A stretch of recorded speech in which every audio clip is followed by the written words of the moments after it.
Hello friends, कैसे आप सब। मेरा नाम है आशीष धीमान और आप देख रहे हैं ज्ञान स्टडी पॉइंट। तो चलिए आज रैनकाइन साइकिल की प्रॉब्लम नंबर 2 के बारे में डिस्कशन करते हैं।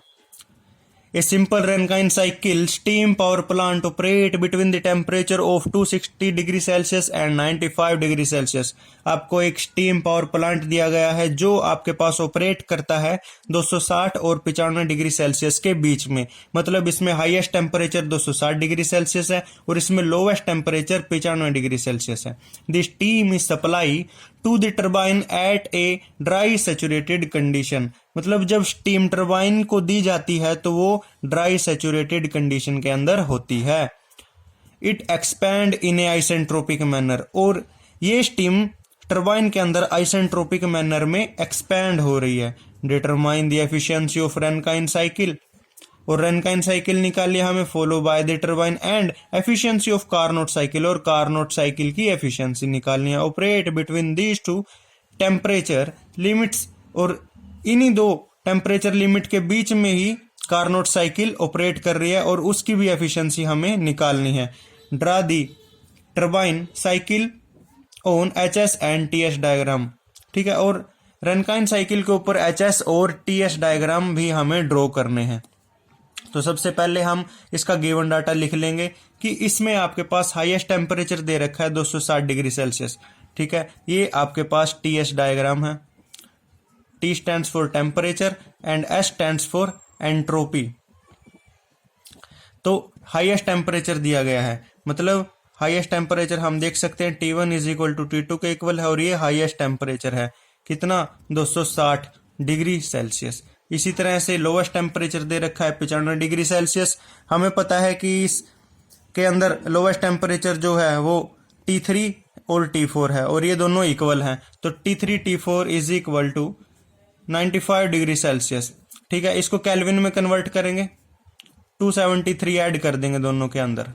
देखिए केल्विन में इसलिए कन्वर्ट करते हैं क्योंकि टेम्परेचर की फंडामेंटल यूनिट केल्विन होती है, इसलिए हम सभी चीज़ें जो टेम्परेचर की है वो केल्विन में लेके चलते हैं ज़्यादातर।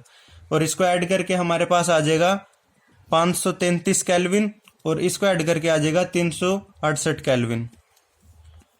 आगे हमारे पास दिया गया है कि जब स्टीम टरबाइन को देते हैं तो वो ड्राई सैचुरेटेड कंडीशन के अंदर होती है, ये बात ध्यान रखनी है। And it expand in isentropic manner, और ये स्टीम टरबाइन के अंदर आइसेंट्रोपिक मैनर में एक्सपैंड हो रही है। तो रैनकाइन साइकिल निकाल ली थी हमें, और हमें कार्नोट साइकिल निकालनी थी, कार्नोट साइकिल की एफिशिएंसी निकालनी थी। ठीक है, और एफिशिएंसी ऑफ रैनकाइन साइकिल, और एचएस और टीएस डायग्राम हमें निकालने थे।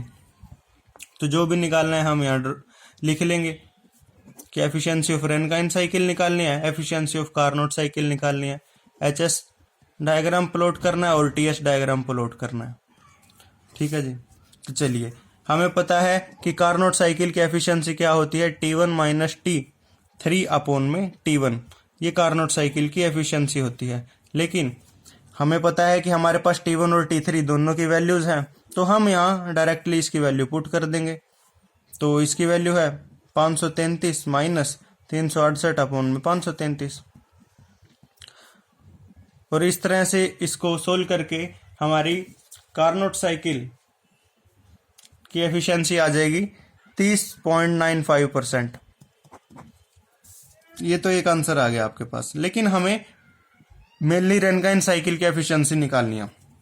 हमें पता है कि रैनकाइन साइकिल का फॉर्मूला होता है H2 माइनस H3 अपॉन में H2 माइनस HF3। रैनकाइन साइकिल की एफिशिएंसी का फॉर्मूला है ये।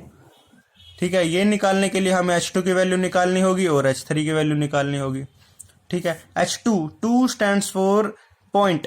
ठीक है, कि 2 आपके पास पॉइंट को दर्शा रहा है और 3 भी आपके पास पॉइंट को दर्शा रहा है कि एंथैल्पी 0.2 के ऊपर और 0.3 के ऊपर एंथैल्पी इसकी। तो 0.2 के ऊपर आपके पास एंथैल्पी यहाँ होगी, ठीक है, और 3 के ऊपर यहाँ होगी। हमें पता है कि 0.2 जो है वो वेपर लाइन के ऊपर प्रेजेंट है, ये वेपर लाइन है,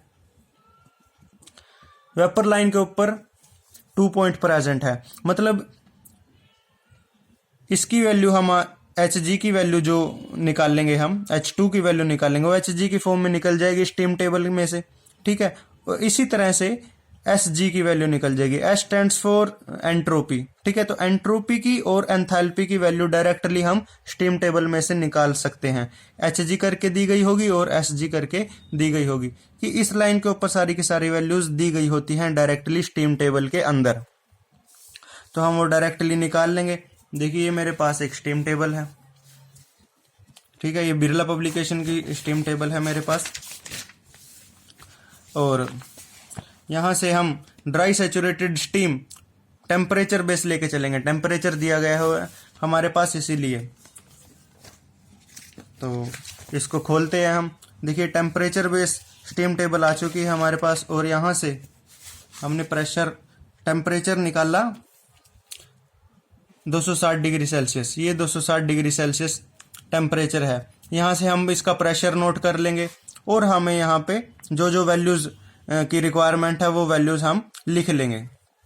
इसी तरह से सेकंड जो टेम्परेचर दिया गया है 95 डिग्री सेल्सियस दिया गया है। ये मेरे पास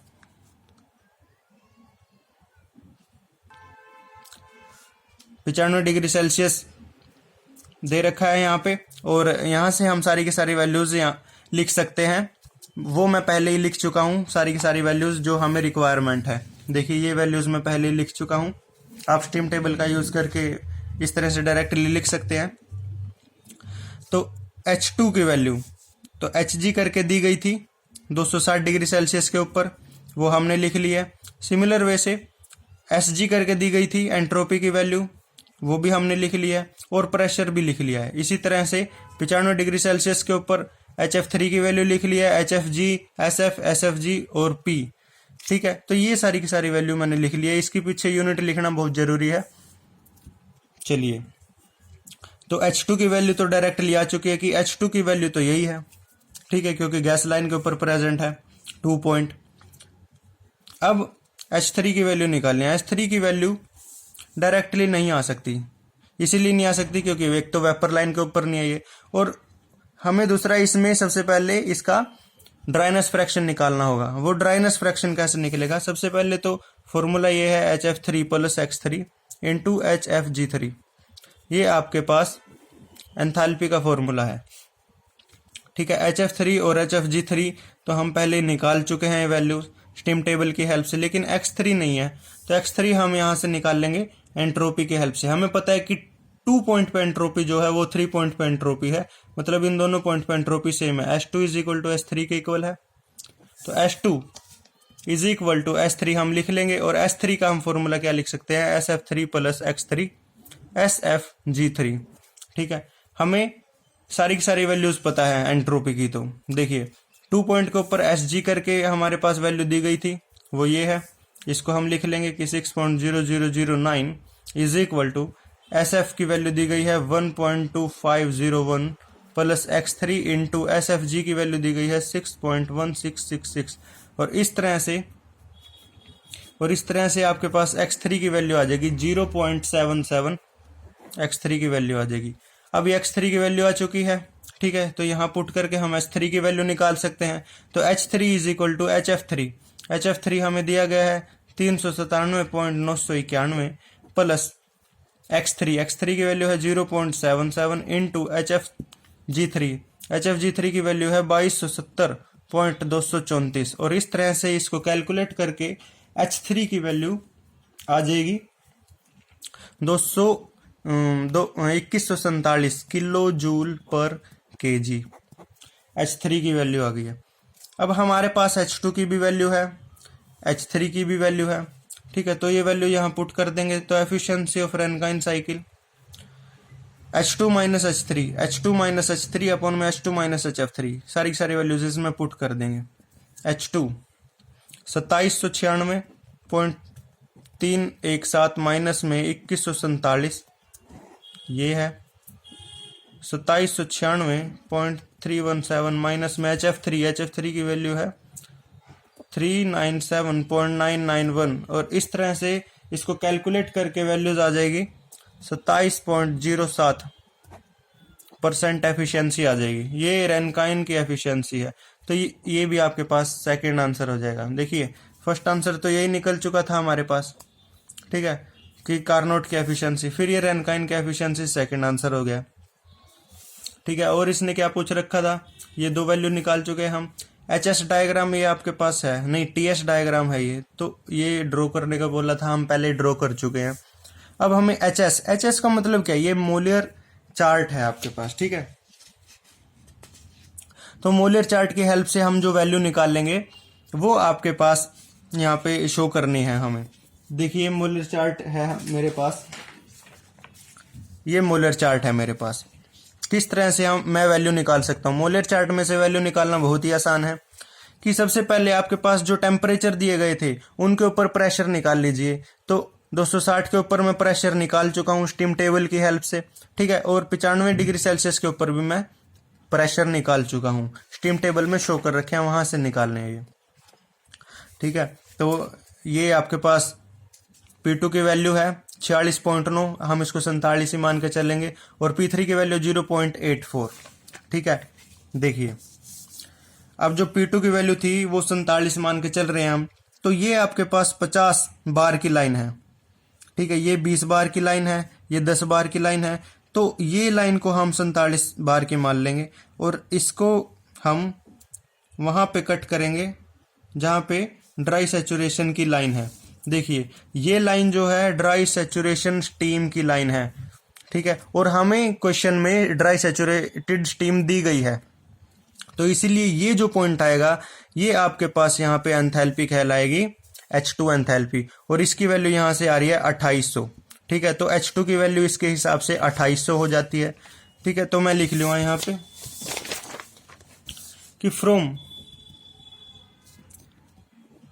मोलर चार्ट की हेल्प से जो मैं वैल्यू निकाल रहा हूँ वो H2 की वैल्यू है 2800 किलो जूल पर केजी। इसी तरह से इसने बोला था कि आइसेंट्रोपिक एक्सपेंशन हो रहा है। आइसेंट्रोपिक का मतलब है कि वर्टिकली नीचे आना है, ठीक है, कांस्टेंट एंट्रोपी के साथ, और तब तक आना है जब तक आपके पास उस लाइन से टच नहीं कर जाती जो आपके पास P3 प्रेशर दिया गया है, और P3 प्रेशर था 0.84। देखिए P3 की वैल्यू 0.84, तो यहाँ पे कट करेंगे 0.84 के साथ, नीचे आता चला जाऊंगा मैं, और ये आपको दिख रही है ये लाइन जो है 1 बार की लाइन है ये। ठीक है, ये लाइन 1 बार की लाइन है, और इससे जस्ट नीचे आपके पास 0.84 बार प्रेशर होगा, प्रेशर लाइन होगी, और यहां से ये जो वैल्यू आएगी इसको मैं ले लूंगा 2130। ठीक है, तो H3 की वैल्यू इसके हिसाब से आ जाएगी 2130, H3 की वैल्यू 2130 आ जाएगी, बाकी वैल्यू तो हमारे पास है। तो इस तरह से मैं रनकाइन एफिशिएंसी निकाल सकता हूँ H2 माइनस H3 अपॉन में H2 माइनस HF3। ठीक है, मतलब H2 2800 माइनस 2130 अपॉन में 2800 माइनस में HF की वैल्यू थी, HF3 की वैल्यू थी हमारे पास 397.991। ठीक है, और इस तरह से रनकाइन एफिशिएंसी आपके पास आ जाएगी 27.89%। देखिए ये वैल्यू स्टीम टेबल में से निकाली है हमने, जो मैंने डायरेक्ट लिखी थी वैल्यू, ये वैल्यू है। ठीक है, तो इस तरह से ये रनकाइन एफिशिएंसी आ जाएगी। एक बात का विशेष ध्यान रखना है कि अगर मोलर चार्ट की हेल्प से आप वैल्यू को निकाल रहे हो तो वहां पे मोलर डायग्राम जरूर शो करके आना है। ठीक है, मोलर डायग्राम जरूर शो करके आना है कि ये आपके पास एंथैल्पी है, ये आपके पास एंट्रोपी है, ये आपके पास सैचुरेटेड लाइन है, ये आपके पास P2 प्रेशर की लाइन जा रही है, और ये आपके पास P3 प्रेशर की लाइन जा रही है, जो भी आपके पास प्रेशर दे रखा है ये। ठीक है, मैं इसको 47 मान के चला था। ठीक है, 46.9 को, और P3 की वैल्यू थी 0.84, ये वैल्यू यहाँ पे लिख देनी है। तो इस तरह से आप एक रफ सा डायग्राम बनाओगे कि ये H2 की वैल्यू हो जाएगी और ये आपके पास H3 की वैल्यू हो जाएगी। ठीक है, ये A पॉइंट और B पॉइंट दे दीजिए। ये आपके पास डायग्राम जरूर बना के आना है आपको। ये मोलर चार्ट का डायग्राम है अगर आप इसकी हेल्प से वैल्यू को निकाल रहे हो। एक बात ध्यान रखनी है, अगर क्वेश्चन में दिया गया है कि मोलर चार्ट की हेल्प से निकालो तभी निकालना है, अदरवाइज आप जो है स्टीम टेबल की हेल्प से निकालिए, ज़्यादा एक्यूरेट आपका आंसर आएगा।